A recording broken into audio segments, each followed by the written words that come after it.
Hello, welcome back to my channel. Well, we're in November now, so we need to get our preparation ready for Christmas.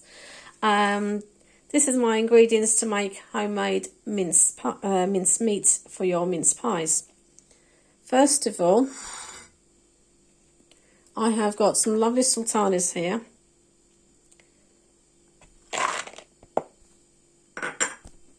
There's two types of sultanas here that I'm using. These don't have any pips, so I like using them.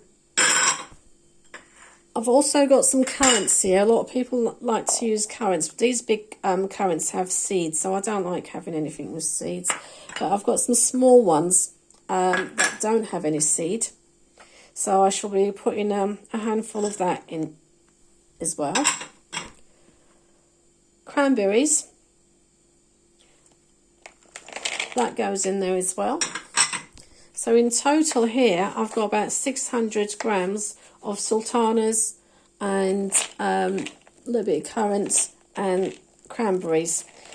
What I want to do now is just get them washed. So I'm just going to cover on water and wash them out really well first of all. So I have washed and drained my dried fruit in a pan. This is a very easy way of doing it. This is a vegetarian version. Reason being, I'm not using any suet. I'm using butter. So I've got 100 grams of butter that goes into my pot. It's nice making your own at home because then you can adjust it to whatever flavours you like.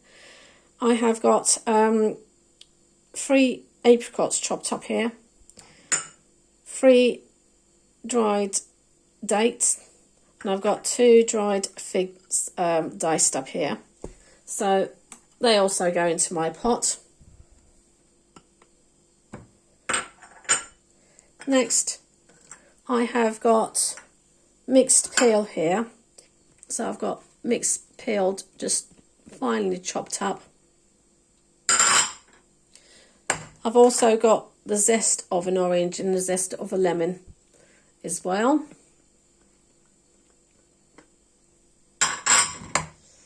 I've also chopped up 1 plum as well. Like I said, this is your own, whatever flavours you like. So I've just got little cubes of 1 plum as well. You can have glazed cherries as well if you like. I've just chopped up a handful of almonds here. So that goes in as well. Next, I've got 250 grams of brown sugar.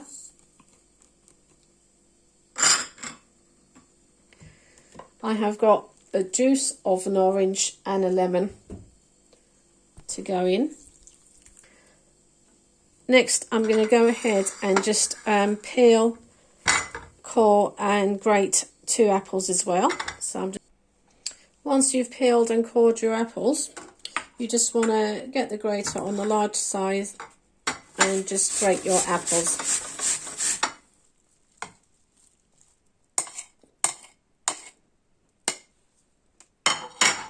Next we go ahead and add in our flavourings, our spices. Now I've got cinnamon here, so I'm going to put 1 heaped teaspoon of cinnamon. I didn't have crushed cloves, so I've crushed up some cloves myself, just to heads. So I've got about 5-6 crushed cloves there. We want nutmeg, plenty of nutmeg. Mixed spices, so about a teaspoon of all each.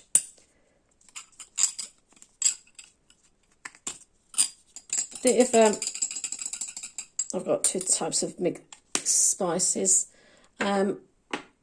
And some dry ginger. Oops. All that smell of this. Now we're going to go ahead and put this on our stove and let all that butter melt and combine together. Get all the flavours infused. Now we'll wait till that butter melts and mix it all in. Oh, and just a pinch of salt. Just a pinch of salt as well. Then we'll just get all those flavours in together. And then obviously we will be adding some alcohol into this. And wait till that butter melts and everything gets infused together. We'll simmer it for about 20 minutes to half an hour. That's it. My butter's nearly melting. Once the butter melts, I will turn it down and just simmer it for 20 minutes to half an hour.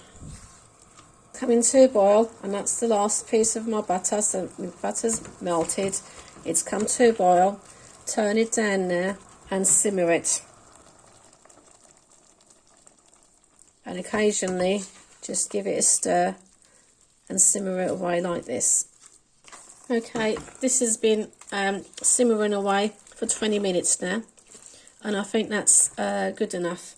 So I'm now going to turn it off.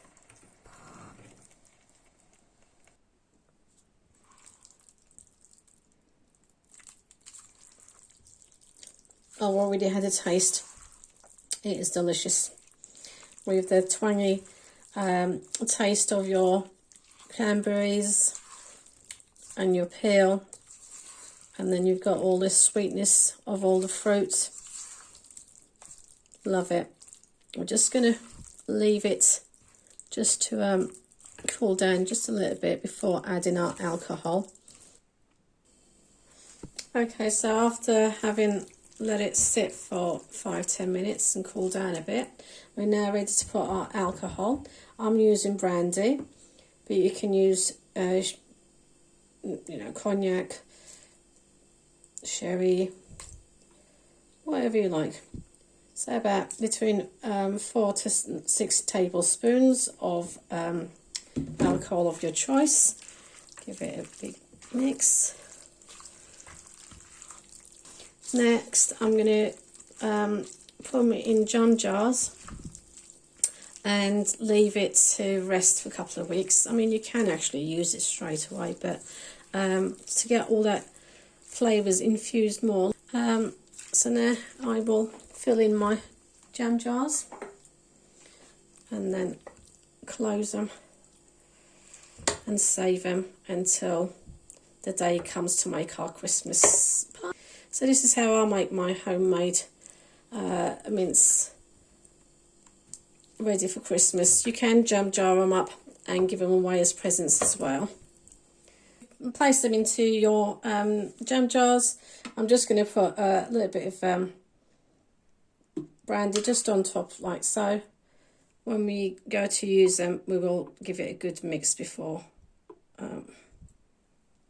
That's it. It's the alcohol that preserves them, so it lasts a while. I will now put the lids on, place them, once they're cooled down a bit, place them in the fridge, and they can last up to about 4 to 6 weeks. Homemade mince meat ready for our mince pies. Our preparation for Christmas. Thank you for watching. Until next time, take care, stay safe. Bye bye for now.